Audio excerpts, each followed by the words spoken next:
Good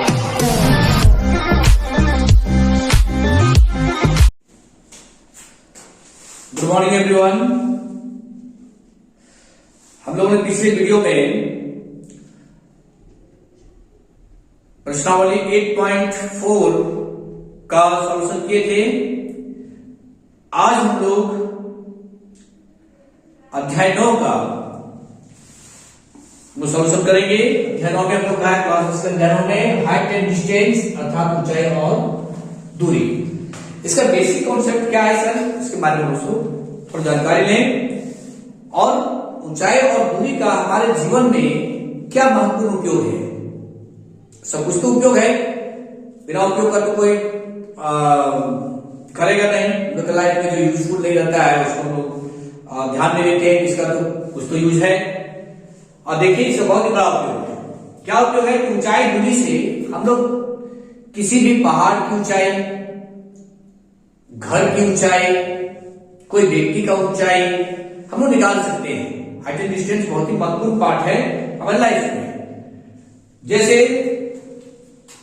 कोई पहाड़ की ऊंची है तो हम लोग यहां से रस्सी लगा करके यहां से यहां लोग उसको मापने में असमर्थ हैं, तो ज्यादा हाइट में, या कोई एरोप्लेन ऊपर से जा रहा है, उड़ रहा, तो उसका मेजर हम लोग कैसे करें, कितने हाइट पर है, तो हाइट एंड डिस्टेंस के माध्यम से उसको निकाल सकते हैं। जैसे मान के चलिए कि ये पहाड़ है, ये ऊंचा इसका इतना है, तो एक पॉइंट हम लेंगे और एक पॉइंट से जो इसका तल है, आधार है, इस आधार से इस पॉइंट का डिस्टेंस हम लोग माप लेंगे।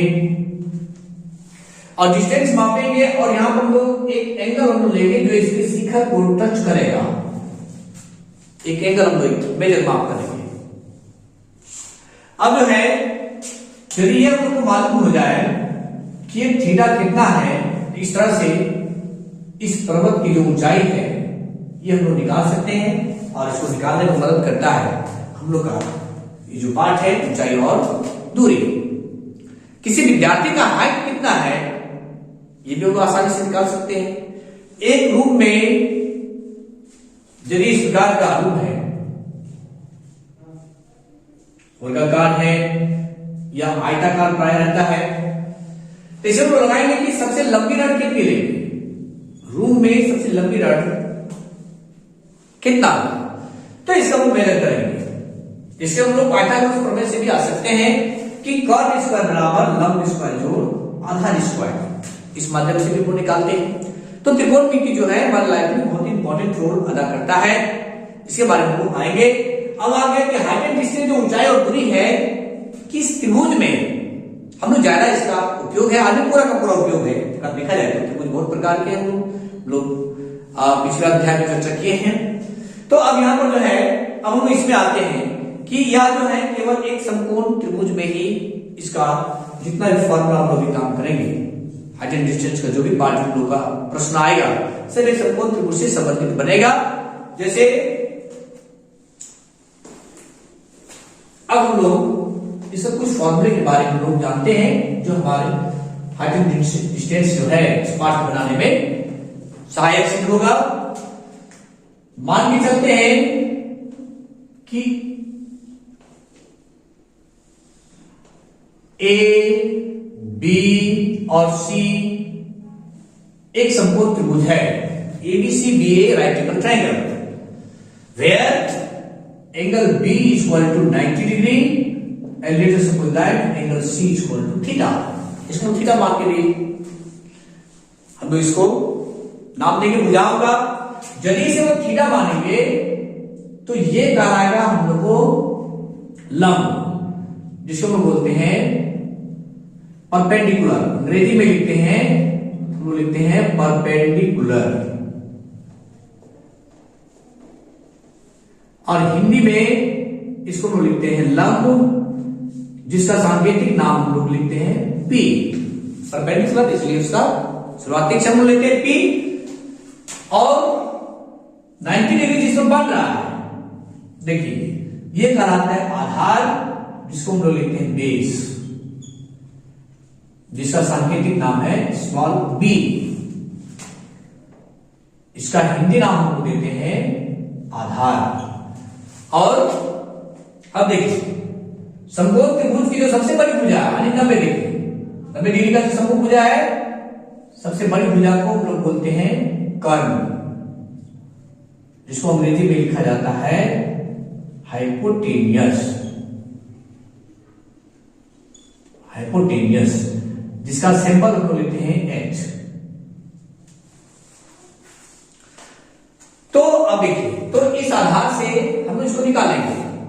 तो यदि हम लोग इसको थीटा मान लेंगे, देखिए यदि ये हम लोग थीटा मानते हैं तो जो आधार है वो लंब हो जाएगा और जो लंब है वो आधार हो जाएगा। देखिए लंब और आधार बदल सकता है, बदलता है, परंतु कर्ण हमेशा स्थिर रहता है। ये हमेशा याद रखिए कि लंब और जो आधार है वो कोण के हिसाब से बदल जाता है। जैसे यहां कोण लिए इसलिए ये लंब कहलाए, ये आधार कहलाए, लेकिन जब हम यहां कोण ले लेंगे तो ये लंब हो जाएगा और ये आधार हो जाएगा, वो बदल जाएगा। यदि यहां से मेजर करेंगे तो ये हो जाएगा लंब और ये हो जाएगा आधार, पर कर्ण नहीं रहेगा। अब आगे आते हैं, इसमें से कुछ त्रिकोणमितीय अनुपात फॉर्मूले हैं जिसका हम लोग इसमें बहुत उपयोग है ना। मुख्य हम लोग 3 लेते हैं, त्रिकोणमितीय अनुपात हम लोग मुख्य है 3 फॉर्मूला। जैसे यदि हम इसको थीटा मान लेंगे, कौन सी, अब यहां पर बैठाते हैं कि साइन थीटा बराबर, इसको हिंदी में हम लोग लिखते हैं लंब बटे कर्ण। ये इसका एक फॉर्मूला है, लंब बटे कर्ण। और लंब को किससे बोल किए सब लोग, P से, और कर्ण को बोल किए H से। चलिए त्रिभुज में आ जाए, चलिए यहां से बोल दे रहे हैं, इसके लिए लंब कोण होगा AB और कर्ण हो जाएगा AC। तो इसी प्रकार से अब इसे हम आते हैं cos थीटा। तो cos थीटा बराबर हो जाता है आधार बटे कर्ण, जिसको सांकेतिक नाम दीजिए। आधार का B है, कर्ण का H है। अब देखिए यहां हम लोग थीटा मेजर कर रहे हैं, यानी इस एंगल से ले रहे हैं, इसलिए ये हो गया आधार। तो आधार इसका कहलाएगा BC और कर्ण कहलाया AC। एक तीसरा जो है वो हम लोग का है टेन थीटा। तो टेन थीटा इक्वल टू लंब बटे आधार, जिसका सांकेतिक नाम P बाय B। अब देखिए तो ये P हो गया, उस एंगल से हुआ है, AB का आएगा और B जो है वो आधार का है BC। तो इस प्रकार से ये 3 हमारे मुख्य अनुपातिक फॉर्मूले हैं। अब जो है इसी का जब जाएंगे तो साइन का कोसेक होता है, साइन का उल्टा कोसेक होता है, कॉस का उल्टा सेक होता है, टेन का उल्टा कॉट होता है। तो उसे भी देखिए।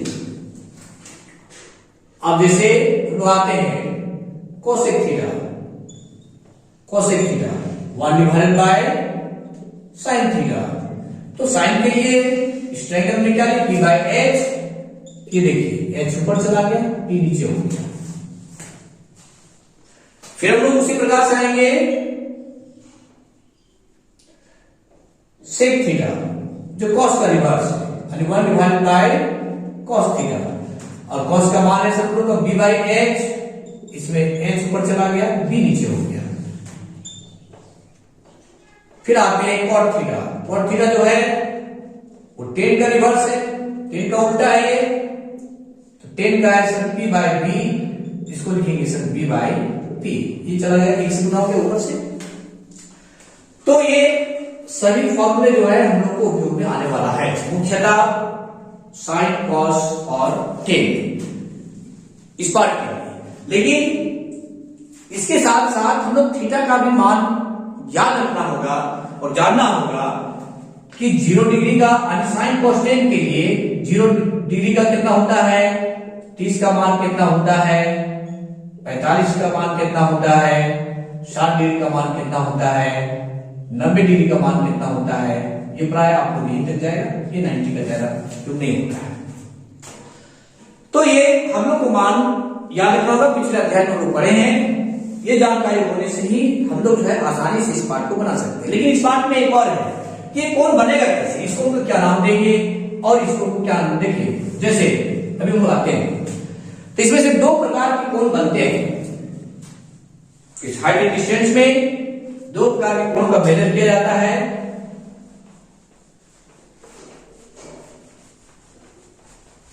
एक का नाम हम लोग देते हैं उन्नयन कोण और दूसरा का नाम होता है अवनमन कोण। तो उन्नयन कोण है क्या और अवनमन कोण है क्या, इसके बारे में तुमसे जान रहे हैं। मान के चलिए कि एक छत है, ऊंचाई। अब यहां पर ए नाम का लड़का है और यहां पर बी नाम का लड़का है। तो ए जो है अपने क्षितिज रेखा को देखेगा, जब अपनी दृष्टि से देखेगा, अपने नेत्रों से देखेगा, तो उसको देखने का जो सीधी रेखा है वो ये है। लेकिन बी इसको मान के चलिए आवाज देता है कि इधर आओ, या किस प्रकार इशारा करता है। तो ए जब देखेगा, देखिए जब ए देखेगा तो ए का जो दृष्टि है अब इस प्रकार से रहेगी। देखिए ऊपर की ओर, पहले इधर था अब इधर हो गया। तो जो नीचे से जो ऊपर की ओर जो देखने में जो प्रक्रिया हुई, यहां से यहां जो कोण बनेगा ये कहलाएगा हम लोग को उन्नयन कोण। फिर जब बी जो है, मान के चलिए कि बी जो है वो इस प्रकार से दिख रहा है, पहले उसका इस तरह से सीधी रेखा पर है।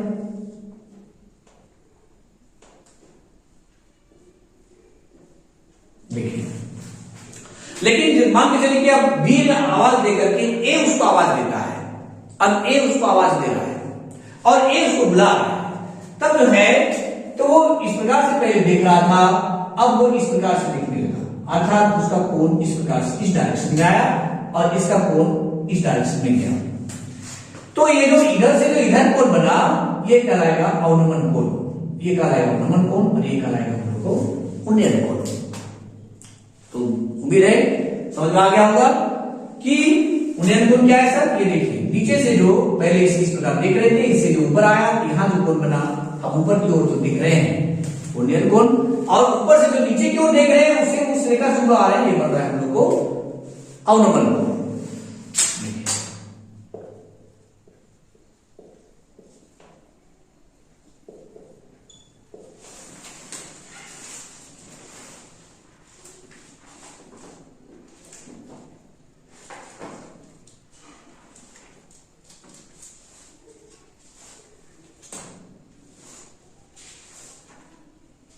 और ये होता है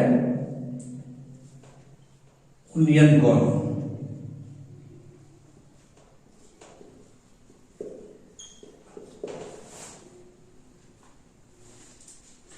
तो उन्नयन कोण और अवनमन कोण हम लोग को इस प्रकार से प्राप्त होता है। बहुत ही आसानी समझना है कि ये हम लोग का पहले दृष्टि रेखा था, फिर दृष्टि रेखा ये हुआ, इसके बीच में जो कोण आया ये मेरा उन्नयन कोण कहलाया।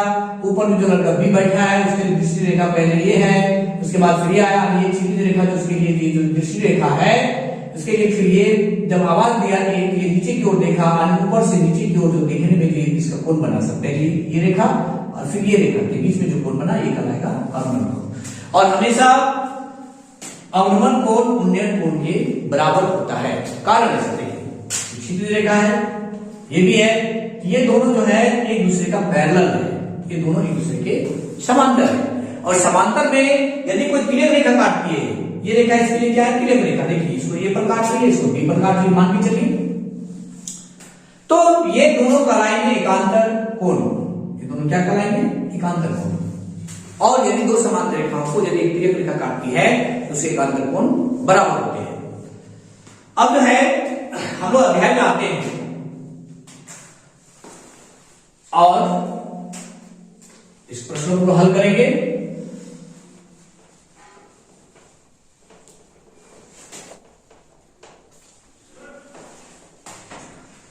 प्रश्नावली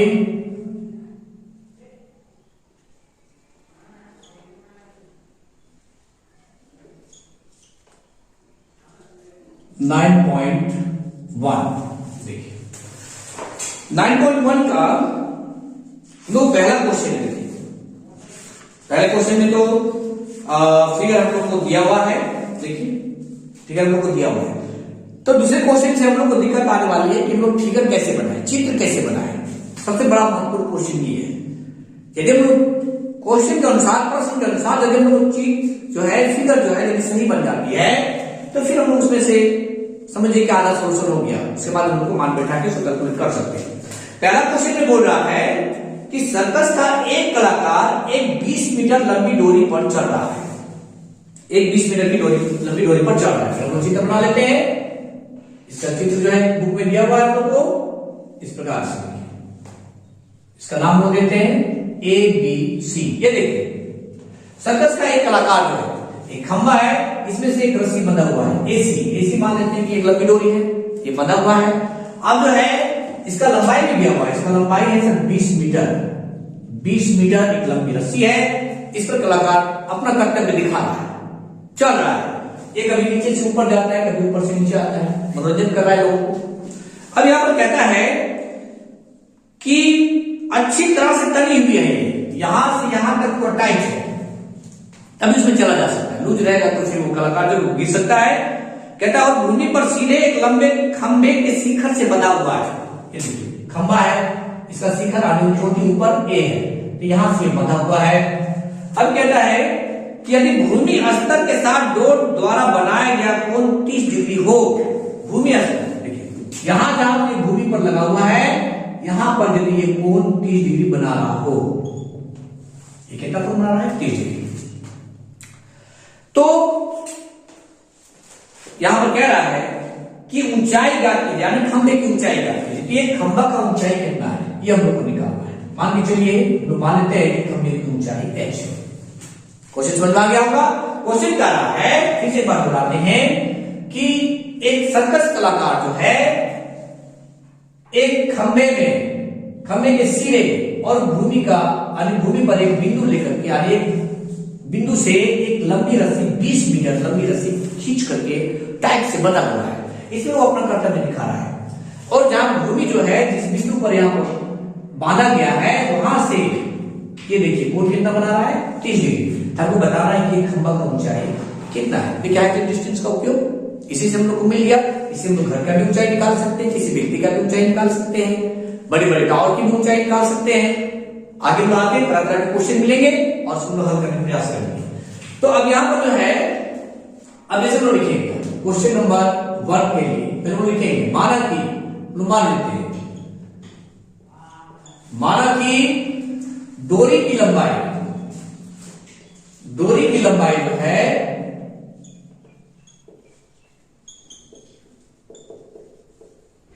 लंबाई AC बराबर 20 मीटर, उसी के अनुसार से तो चलेंगे। अब आगे जो है खंबे की ऊंचाई,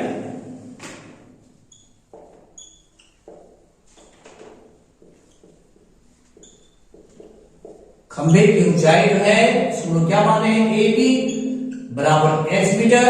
अब और थीटा बराबर से हम लोग को दिया हुआ है 3।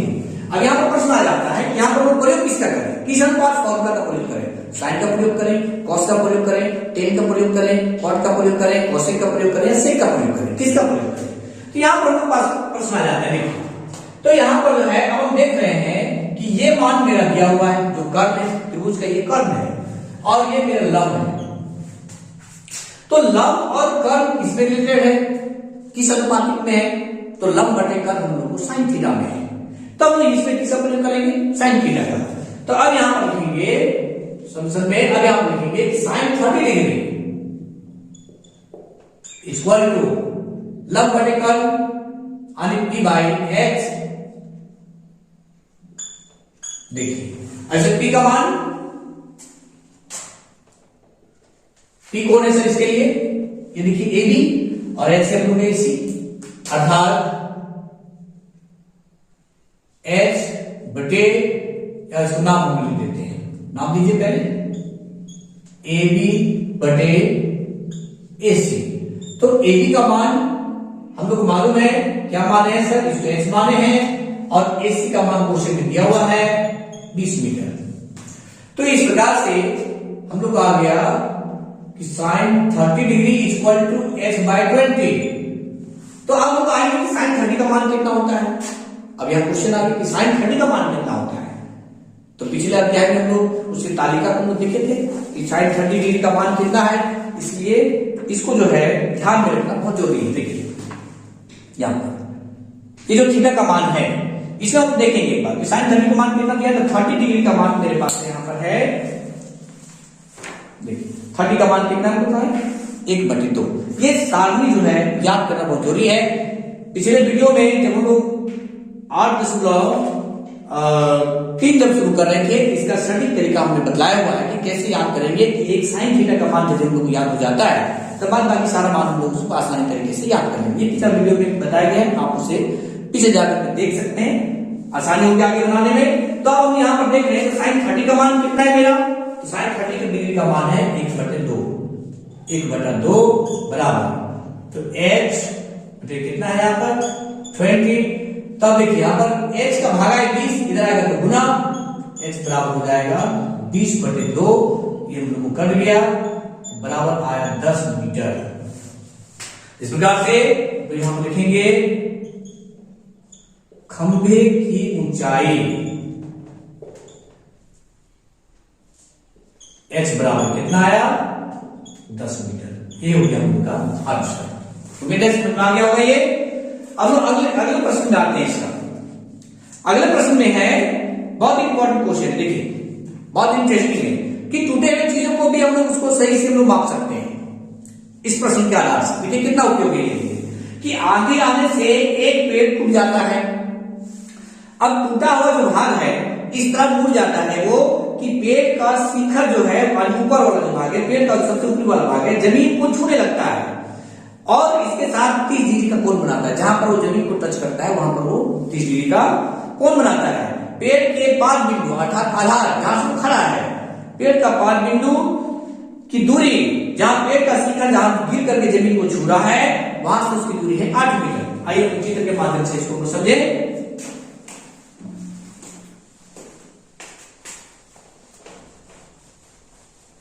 देखिए सपोज कर लेते हैं कि ये पेड़ है हम लोग को,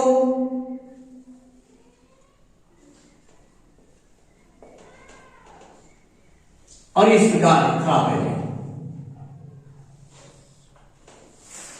यहां से पेड़ टूट गया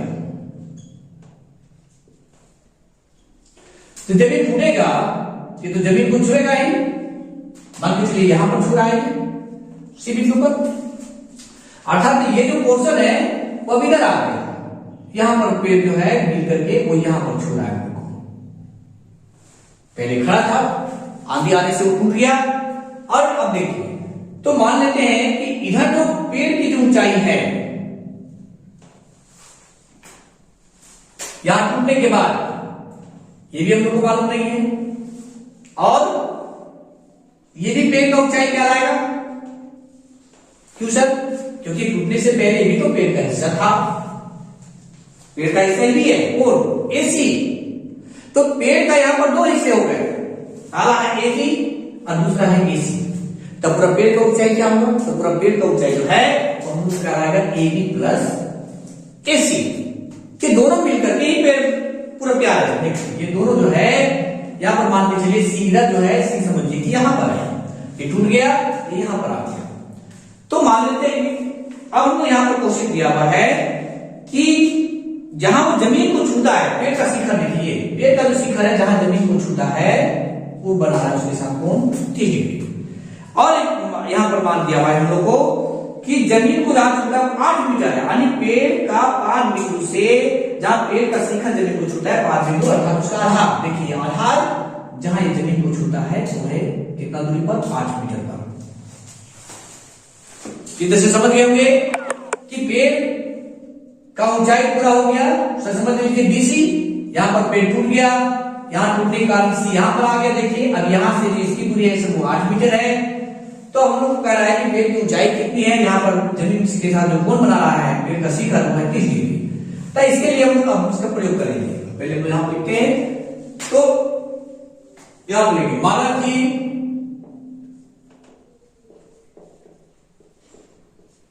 पेड़ की ऊंचाई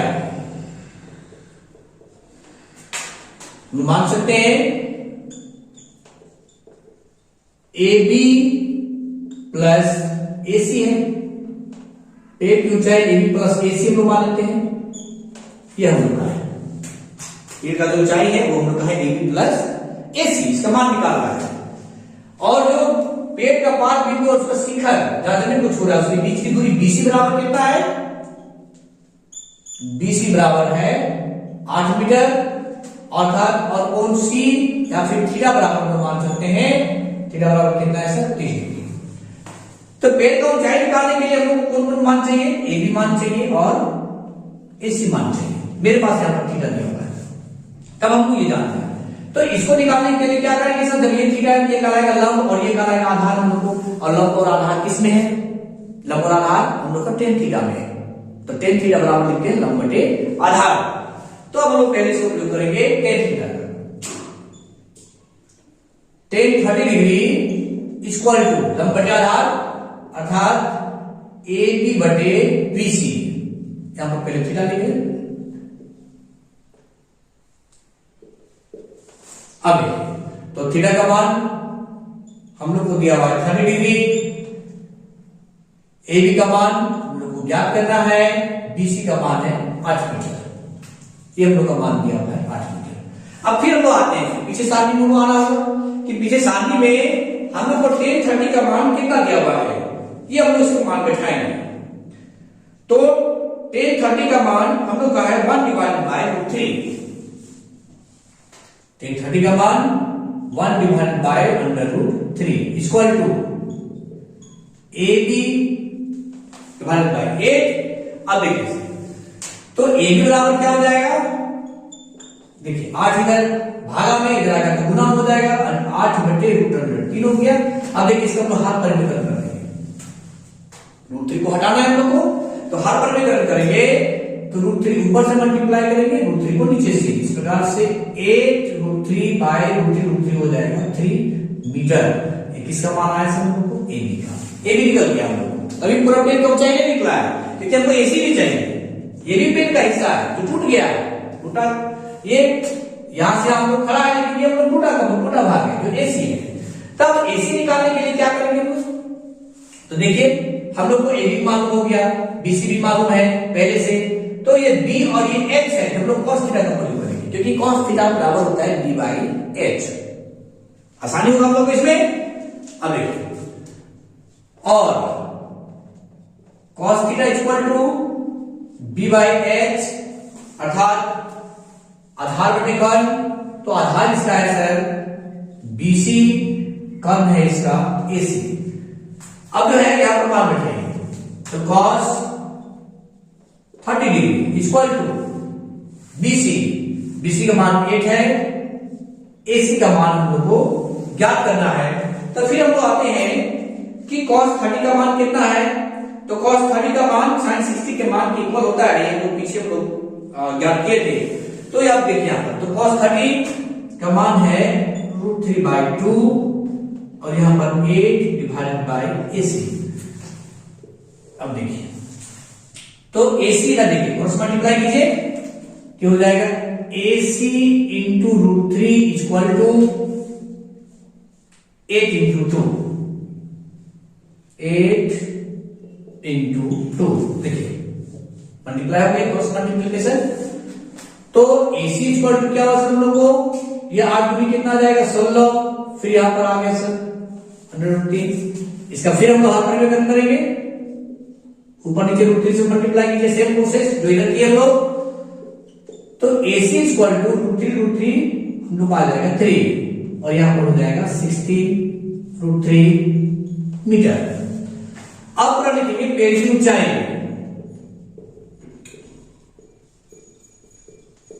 तो पेड़ की ऊंचाई हम लोग माने हुए हैं क्या है सर हम लोग को? AB plus AC। तो AB का मान मेरे पास है, ये देखिए यहां निकालें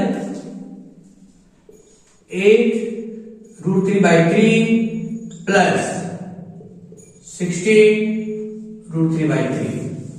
अब इसको हम लोग एलसीएम देंगे, √3 का एलसीएम 3। तो जब नीचे का देखें, नीचे जो है ये हर का जो एलसीएम है, जब सेम संख्या आ रहा है तो अपने अंश में से कोई परिवर्तन नहीं आएगा। 8√3 प्लस 16√3, तो 16 और 8 जोड़ेंगे तो हो जाएगा 24√3/3। अब इसका काट दीजिए, 8 के 24 अर्थात 8√3 मीटर, ये हो गया सर लोगों का पेड़ का ऊंचाई। देखिए कितना आसान है, बस हम लोग को केवल प्रोसेस को सही तरीके से चलते जाना है, आंसर जो है बड़ा सटीक हम लोग को प्राप्त होगा। अब लोग अगले क्वेश्चन में आते हैं। क्वेश्चन नंबर 3 में देखिए, इंटरेस्टिंग क्वेश्चन है, बच्चों को लेकर के है। तो क्वेश्चन नंबर 3 में कहता है कि एक ठेकेदार बच्चों को खेलने के लिए एक पार्क में 2 फिसल पट्टी लगाना चाहते हैं। फिसल पट्टी आपको देखे होंगे, फिसल पट्टी कैसा लगता है सर, पार्कों में लोगों को देखने को मिलता है। देखिए फिसल पट्टी, ध्यान दीजिए, इस प्रकार से आपको सीढ़ी से चढ़ना है। चढ़ने के बाद जो फिसल पट्टी की जो लंबाई है वो एक जमीन का एक भाग छूता है, यहां पर नीचे इधर से चढ़िए और इधर से फिसलिए, मजा ही कुछ हो रहा है। बचपन में लोग बड़ा एंटरटेनमेंट करते हैं और मजा भी आता है इसमें। अब देखिए, तो अब ये कह रहा है कि इसमें 2 प्रकार का एक ठेकेदार फिसल पट्टी लगाने का उसको जिम्मा मिला है कि 2 तरह से लगाना है। कुछ छोटे बच्चों के लिए वो अलग होना चाहिए और बड़े बच्चों के लिए अलग होना। छोटे बच्चों के लिए जब ज्यादा हम लोग तिरछा कर देंगे, ज्यादा खड़ा रहेगा वो पट्टी, तो लोग गिर सकते हैं, तो उसके लिए कुछ लंबाई अलग है और बड़े बच्चों के लिए कुछ लंबाई अलग है। तो यहां पर जैसे कहता है, तो कहता है कि 5 वर्ष से कम उम्र के बच्चों के लिए वह ऐसी फिसल पट्टी लगाना चाहती है जिसका शिखर 1.5 मीटर की ऊंचाई पर हो। देखिए यह है 5 वर्ष से अधिक उम्र के बच्चों के लिए, इसका ऊंचाई कितना है 1.5 मीटर,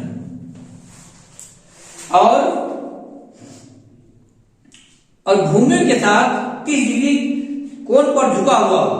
अब देखिए 5 वर्ष से 5 वर्ष से कम उम्र के बच्चों के लिए, 5 वर्ष से कम उम्र के बच्चों के लिए जो फिसल पट्टी बन रहा है उसकी ऊंचाई है 1.5, 5 वर्ष से कम, 5 वर्ष से अधिक नहीं। और वो जो जमीन को जो छू रहा है फिसल पट्टी, यहां पर कोण बना रहा है 30 डिग्री। अब ये कहता है कि 30 डिग्री कोण पर झुका हुआ हो, तो कहता है कि सर इसका जो है फिसल पट्टी की लंबाई कितनी होगी। यह है 5 वर्ष से कम उम्र के बच्चों के लिए, 5 वर्ष से कम उम्र के बच्चों के लिए ये फिगर 5 वर्ष से कम उम्र के बच्चों के लिए है। फिर कह रहा है कि 5 वर्ष से अधिक उम्र के बच्चों के लिए इसी प्रकार फिगर बनेगा, लेकिन इसमें कुछ परिवर्तन हो गया। मान के चलिए इसको हम पी क्यू आर मान लेते हैं, नाम अलग कर लीजिए, एक जैसा नाम है पी क्यू आर, कोई भी नाम ले सकते हैं। ये 5 वर्ष से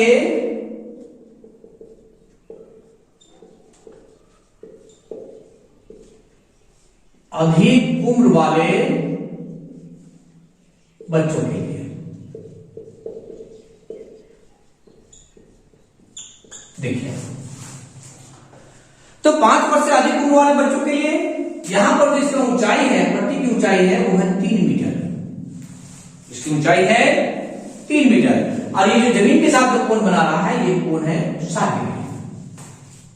फिसलन पट्टी सर इधर चिकना होना चाहिए, तो समझ सकते हैं क्या होगा जब आदमी ऊपर से नीचे फिसलेगा, तो परिणाम साफ है। अब देखिए ये पूरा चिकना है फिसलन पट्टी, जिसको यहां पर इधर से आदमी चढ़ेगा सीढ़ियों के जरिए या फिर और कोई अन्य माध्यम से तिरछा हो जैसे हो, और यहां से फिसलेगा। तो अब ये जो है, तो 5 वर्ष से कम उम्र के बच्चों के लिए पट्टी की ऊंचाई है, फिसल पट्टी की ऊंचाई 1.5 मीटर है, जमीन के साथ ये जो फिसल पट्टी की जो कोण है वो 30 डिग्री, और 5 वर्ष से अधिक के लिए इसकी ऊंचाई है 3 मीटर और कोण बना रहा है 60 डिग्री। तो दोनों स्थितियों में निकालना है कि इस फिसल पट्टी की लंबाई कितनी है और इस फिसल पट्टी की लंबाई कितनी है। तो पहले हम लोग फर्स्ट वाला आते हैं, ऊपर वाला। अब यहां पर लिखेंगे 5 वर्ष से कम उम्र वाले बच्चों के लिए, यानी छोटे छोटे बच्चों के लिए, नन्हे मुन्ने बच्चों के लिए फिसलन पट्टी की ऊंचाई जो है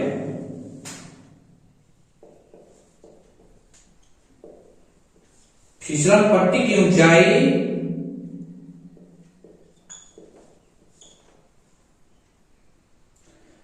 बराबर दिया हुआ है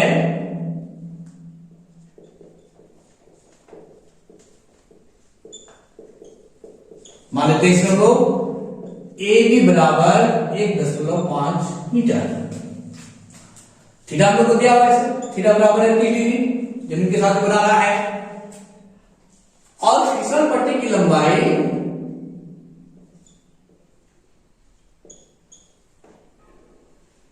फिसलन पट्टी की लंबाई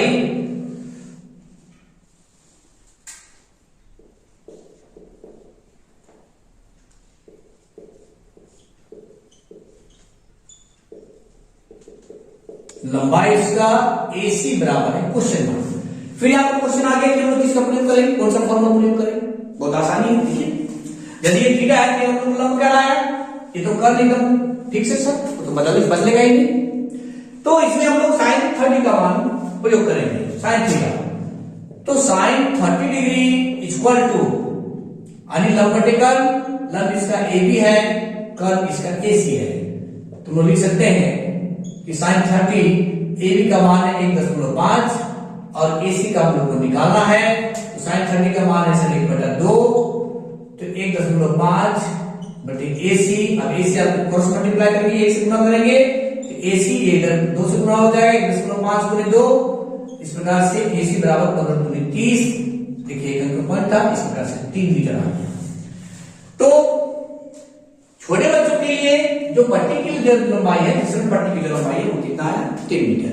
अब आगे बड़े बच्चों के लिए 5 वर्ष से अधिक उम्र के बच्चों के लिए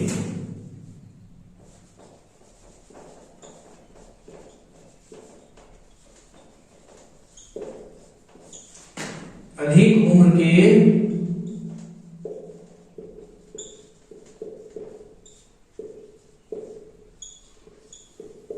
बच्चों के लिए, तो 5 वर्ष से अधिक उम्र के बच्चों के लिए देखिए फिर वही हमको आप कंडीशन आ गया, फिसलन पट्टी की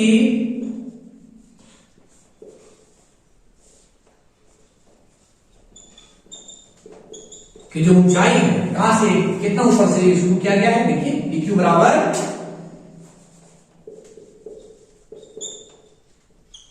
3 मीटर और जमीन के साथ कोण बना रहा है, देखिए कोण R यानी थीटा बराबर है 60 डिग्री और फिसलन पट्टी की जो लंबाई है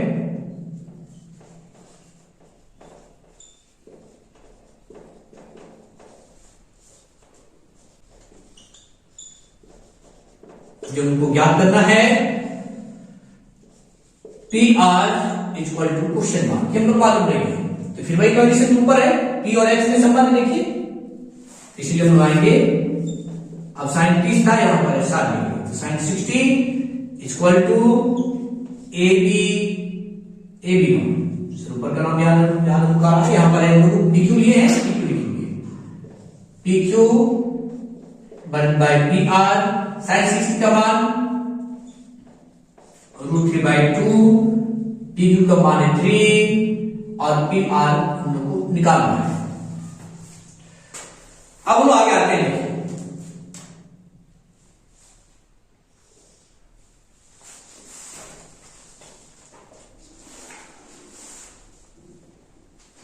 अब देखिए इसको क्रॉस मल्टीप्लाई हो जाएगा, ये इसको इधर से गुणा कीजिए अर्थात √3 इंटू PR इक्वल टू, यहां पर देखिए 3 दूनी 6, तो PR इक्वल टू 6 बटे गुना में इधर आ जाएगा भागा, इसको हर पर में कम कर दें। इस प्रकार से √3 को √3 से गुणा करेंगे तो ये हम लोग का रूट हट जाएगा स्क्वायर होने के कारण, और ऊपर में ये हो जाएगा 6√3, देखिए 3 से काट देंगे, 3 दूनी 6 अर्थात 2√3 मीटर, यह आंसर आ गया। 5 वर्ष से अधिक उम्र के बच्चों के लिए फिसलन पट्टी की लंबाई। ये थोड़ा ज्यादा स्लोपिंग है, कारण है कि छोटे बच्चे हैं और ये थोड़ा सा कम स्लोपिंग है, कारण है क्योंकि 5 वर्ष से अधिक उम्र के बच्चे, बड़े बच्चे। इस प्रकार से हम लोग आंसर आया 5 वर्ष से कम उम्र के बच्चों के लिए फिसलन पट्टी की लंबाई 3 मीटर है आज 5 वर्ष से अधिक उम्र के बच्चों के लिए फिसल पट्टी की लंबाई है 2√3 मीटर। अब आते हैं अगला क्वेश्चन में।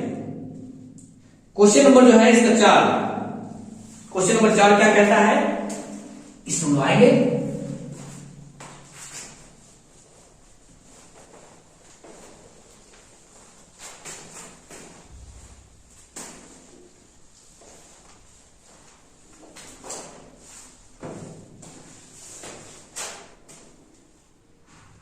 अब जो है क्वेश्चन नंबर 4 में ध्यान दीजिएगा, आगे के प्रश्नों में यहां पर क्वेश्चन नंबर 1 जो है वो नोट ही रहा, तो उसे दिक्कत नहीं होना चाहिए। आगे हम क्वेश्चन का नाम लेते गए हैं तो बनाने में दिक्कत नहीं आना चाहिए। अब देखिए क्वेश्चन नंबर 4 में है कि भूमि के एक बिंदु से जो मीनार के पाद बिंदु से 30 मीटर की दूरी पर है, मीनार के शिखर का उन्नयन कोण 30 डिग्री है, मीनार की ऊंचाई ज्ञात करें। देखिए सर अब आ गया हम लोग उन्नयन कोण, सवाल हो गया। अब देखिए कहता है, अब फिगर कैसे बनाएंगे पहले समझिए, पहले फिगर बहुत महत्वपूर्ण है क्वेश्चन के लिए। कहता है भूमि के एक बिंदु से जो मीनार के पाद बिंदु से 30 मीटर की दूरी पर है। पहले सर मीनार है, मीनार तो क्लियर है कि वो नीचे तो पड़ा हुआ नहीं रहेगा, तो मीनार से वो लंबवत है। इस प्रकार से मान लेते हैं ए बी जो है वो मीनार की ऊंचाई है। अब इसके पाद बिंदु से एक बिंदु ले रहे हैं भूमि पर, इसके आधार से एक बिंदु हम लोग ले रहे हैं, मान के चलिए सी। तो कहता है कि पाद बिंदु से 30 मीटर की दूरी पर है, ये जो बिंदु है इसके आधार से जो है वो है 30 मीटर की दूरी। अब कहता है कि इससे शिखर का उन्नयन कोण, शिखर का मतलब हम लोग यहां से देख रहे हैं, देखिए ध्यान दीजिए, यहां से हम देख रहे हैं, यहां से देखा जा रहा है। देखिए यहां से देख रहे हैं उन्नयन कोण नीचे से बन रहा है। कितना डिग्री कोण बन रहा है हम लोगों को, तो क्वेश्चन में दिया है कि ये जो हम लोग का कोण बन रहा है वो है 30 डिग्री, 30 डिग्री कोण बन रहा है। तो क्वेश्चन कर रहा है कि मीनार की ऊंचाई ज्ञात करें। ये मीनार की ऊंचाई कितना है, इसको मान लेते हैं हम लोग कि h मीटर ऊंचाई, हम लोग को मालूम नहीं है। तो अब आते हैं सॉल्यूशन में, क्वेश्चन समझ में आ गया होगा। तो अब यहां पर है माना कि हम लोग मानते हैं वहां पर, क्योंकि फिगर अपने से बनाया है इसलिए चित्र दिया हुआ नहीं है। माना कि मीनार की ऊंचाई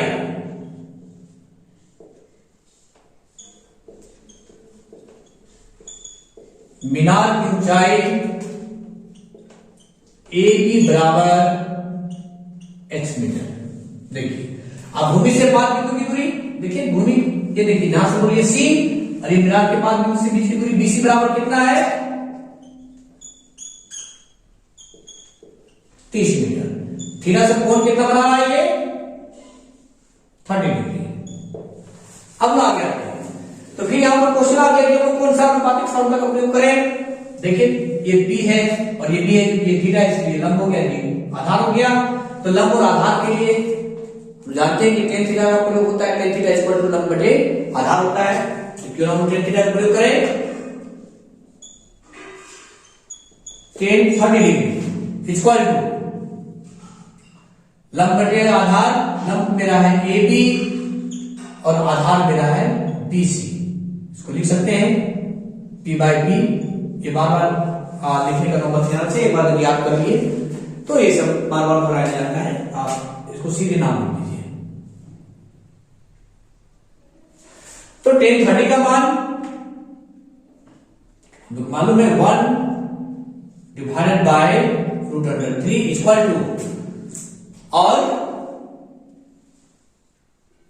ए बी का मान मालूम नहीं है, उसको h माने हुए हैं पर BC हम लोग को मालूम है 30। तो h इक्वल टू देखिए 30 का डिवाइड में है, तो जब ये डिवाइड में है इधर आ गया तो हम लोग मल्टीप्लाई मारते हैं, यानी ये ऊपर चला गया 30 डिवाइड बाय √3।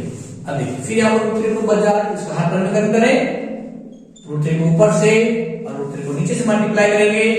इस प्रकार से h इक्वल टू देखिए 30 √3 और √3 मल्टीप्लाई करेंगे तो 3 आ जाएगा, इसको काट देंगे 3 देखिए 30, 10 ये देखिए 3 को जब हम लोग है और 30 को 3 से डिवाइड करेंगे तो 10 आएगा, ये हम लोग आ गया 10√3 मीटर। इस प्रकार से हम लोग आ गया मीनार की ऊंचाई ए बी बराबर जो हमने h माने थे और h का मान है 10√3 मीटर। हम यहाँ पर क्लियर करने के लिए लिख सकते हैं कि मीनार की ऊंचाई, इसलिए हम लोग को क्या है, मीनार की ऊंचाई A B equal to h metre equal to 10√3 metre. आप यहां भी आंसर लिख सकते हैं, तो अब लोग आगे क्वेश्चन आते हैं। अगला जो है क्वेश्चन नंबर 5 देखिए, क्वेश्चन नंबर 5 देखिए बहुत महत्वपूर्ण है। यहां पर कहता है कि भूमि से 60 मीटर की ऊंचाई पर एक पतंग उड़ रही है। पतंग उड़ रही है, कितने अच्छे क्वेश्चन है, समझ लीजिए। पतंग उड़ाना किसको पसंद नहीं है, सबको पसंद है। पर आप देखिए कि आप इस हाइट एंड डिस्टेंस के माध्यम से डोरी की लंबाई भी निकाल सकते हैं, पतंग की ऊंचाई भी निकाल सकते हैं। देखिए क्या हमको मान दिया, क्या निकालना है इसको। तो कहता है भूमि से 60 मीटर की ऊंचाई पर एक पतंग उड़ रही है।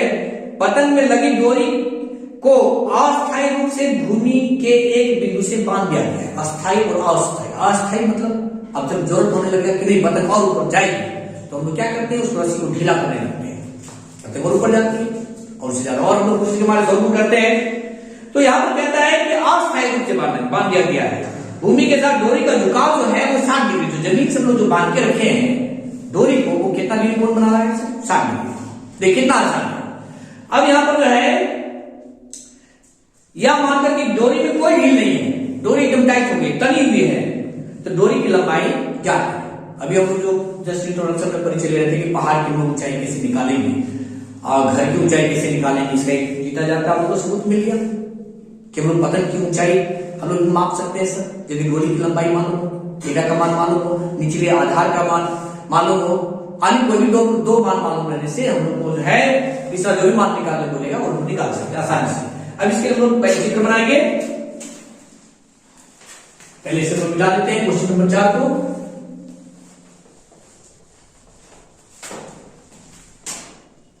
क्वेश्चन नंबर जो 5 है हम लोग को अभी जो पढ़ रहे थे, मान लेते हैं पतंग की ऊंचाई इस प्रकार से ले लें। सारा question sir right angle triangle पर आधारित है, ये हमेशा ध्यान माइंड में बसा लें बस।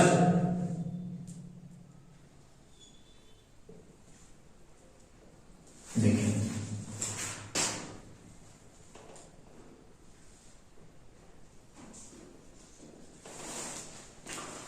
मान लेते हैं कि पतंग की ऊंचाई है ए बी और यहां पर हम लोग को दिया गया है कि भूमि से 60 मीटर की ऊंचाई पर एक पतंग उड़ रही है। पतंग की ऊंचाई क्या हुआ है, 60 मीटर। और ये जो डोरी यहां पर बंधा हुआ है इसी पर, ये अस्थायी रूप पर है, इसको हटा नहीं सकते, हटा देंगे वहां पर परमानेंट नहीं है, यहां पर मान दिया गया है मेजर करने के लिए। तो यहां पर मान दिया कि हम लोग तो ये कोण जो यहां पर जमीन के साथ जो बना रहा है, भूमि के साथ जो कोण बना रहा है वो है हम लोग को 60 डिग्री, ये हम लोग को है 60 डिग्री। तो ये हम लोग डोरी की लंबाई निकालना है, डोरी की लंबाई मान के चलिए L है, ये हम लोग को मालूम देंगे। जो पतंग को जिस डोरी से हम लोग उड़ा रहे हैं जो पूरा टाइट है, तनी हुई है, क्वेश्चन के अनुसार प्रश्न के अनुसार ये पूरा क्या है, तनी हुई है, तो इस डोरी की लंबाई कितनी होगी, जबकि पतंग कितनी ऊंचाई पर उड़ रहा है, 60 मीटर पर। और जहां हम लोग रस्सी को बांध दिए हैं, जमीन के जिस बिंदु पर हम बांधे हैं उस पर कोण कितना बना रहा है, 60 डिग्री। अब यहां पर देखना है कि सर किस फॉर्मूले का उपयोग करेंगे। P मेरा दिया हुआ है, इस थीटा के लिए हम लोग का हुआ P और ये हम लोग का हुआ H, और P और H किसमें है सर, साइन थीटा में। सबसे आसान है, हम किसका प्रयोग करेंगे, साइन 60 डिग्री का। तब हम यहां पर लिखेंगे कि साइन 60 डिग्री, जहां पर पहले लिख लेते हैं, माना कि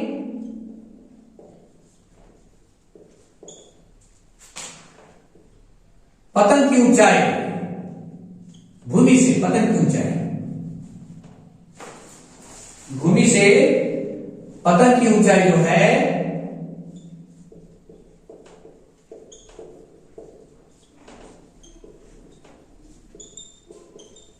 की ऊंचाई ए बी बराबर 60 मीटर। ये क्वेश्चन में हमको दिया हुआ है।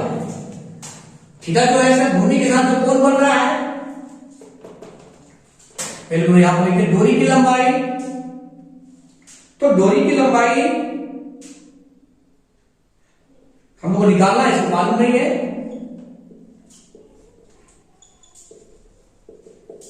डोरी की लंबाई AC बराबर L मीटर, ये हम लोग को मान क्या करना है, L का मान हम लोग को मालूम नहीं है। अब थीटा बराबर क्या होगा सर, थीटा बराबर कितना होता है 60 डिग्री। थीटा बराबर जो भूमि के साथ कोण बना रहा है वो हम लोग 60 डिग्री। तब प्रयोग करेंगे कि sine 60 degree is equal to, देखिए लंब बटेकर AB बाय AC डाल दीजिए।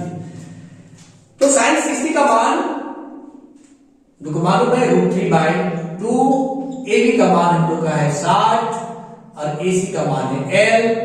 तो सर L बराबर क्या हो जाएगा, देखिए दो इधर हम लोग का √3 का भागा में इधर आएगा तो गुना हो जाएगा, अर्थात 60 गुने 2। लेकिन सर L इधर आ रहा है, यहाँ देखिए √3 है, ये हो गया √3 × L। तो L बराबर क्या हो जाएगा सर हम लोग को, ये √3 इधर मल्टीप्लाई में डिवाइड हो जाएगा, लेकिन 60 गुने कितना जगह से गुना करेंगे तो 120 √3। अब जो है इसको हम लोग हाथ पर निकल रखेंगे, फिर बढ़ा दीजिए। देखिए तो अब जो है ये 120 को जब अंडर √3 से मल्टीप्लाई करेंगे तो 120 √3 डिवाइडेड बाय √3 हो जाएगा हम लोग को 3। अब 3 से काटिए, 3 चौके 12, एक 0 बच गया, बैठा दीजिए। इस प्रकार से L बराबर आया 40 √3 अर्थात 40 √3 मीटर। ये हम लोग का आंसर हो गया। L क्या मान निकला सर हम लोग को, L निकल गया डोरी की लंबाई जिससे पतंग उड़ रही है। अब अगला क्वेश्चन में है क्वेश्चन नंबर 6। देखिए क्वेश्चन नंबर 6 बहुत ही इंपॉर्टेंट है, देखिए और बड़ा मजेदार है, बनाने में मजा आएगा। देखिए यहां पर जो है क्वेश्चन नंबर 6 में कहता है कि 1.5 मीटर लंबा एक लड़का 30 मीटर ऊंचे एक भवन से कुछ दूरी पर खड़ा है। पहले जानते हैं सर कि इस अध्याय का जितने भी प्रश्न आते हैं एग्जाम में वो सब सभी लॉन्ग प्रश्न होते हैं, 5 नंबर के प्रश्न होते हैं। हम लोग एक क्वेश्चन बनाएंगे, 5 नंबर सिक्योर है। और सर हम 5 नंबर के आगे जानते हैं, परीक्षा देने वाले विद्यार्थी, पढ़ने वाले विद्यार्थी जानते हैं 5 नंबर का क्या अहमियत है कि 1 नंबर में जो क्रॉस कर जाता है 5 नंबर